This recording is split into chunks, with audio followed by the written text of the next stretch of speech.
Övladınızın yaddaşı zəif, diqqəti dağınıqdırsa, ona hər gün bir ədəd yumurta yedirin. Niyə? Çünki yumurta beyin inkişafı üçün vacib olan ən güclü qidalardan biridir. Yumurtanın sarısında olan xolin adlı maddə yaddaş, diqqət və öyrənmə prosesində mühüm rol oynayır. Aparılan araşdırmalar göstərir ki, uşaqlıq dövründə kifayət qədər xolin maddəsi qəbul edən uşaqlarda yaddaş daha güclü olur, diqqəti toparlamaq asanlaşır, öyrənmə qabiliyyəti artır və beyin inkişafı daha sağlam gedir. Əlbəttə, yumurta tək başına möcüzə yaratmır. Uşağın sağlam qidalanması ilə yanaşı yaxşı yuxu, fiziki aktivlik və ona verdiyimiz vitamin, minerallar, ən əsası da balıq yağı bu prosesdə ona dəstək olur. Amma aptekdə satılan hər balıq yağını alıb vermək də doğru deyil. Burada balıq yağının tərkibindəki EPA və DHA maddəsinin qədəri, yağın hansı balıqdan alınması və istehsalçı ölkə çox önəmlidir. Mənim sizə tövsiyəm dünyada ən çox satılan balıq yağlarından biri olan Norveç istehsalı Easy Fish Oil məhsuludur. Niyə bu məhsul? Çünki Easy Fish Oil'in tərkibində omega 3 ilə yanaşı uşaqların immun sistemini və sümüklərini möhkəmləndirən D vitamini də var.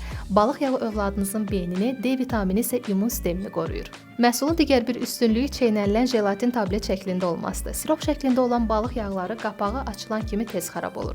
Easy Fish Oil isə çeynənilən jelatin tablet şəklində olduğu üçün hər dəfə istifadə elədiyinizdə ilk günkü təzəliyini qoruyur. Məhsul həmçinin meyvə aromalı olduğu üçün uşaqlarınızın sevə biləcəyi bir daddadır. Bildirim ki, tərkibində donuz yağı da yoxdur. Norveç istehsalı Easy Fish Oil məhsulunu bütün apteklərdən əldə edə bilərsiniz.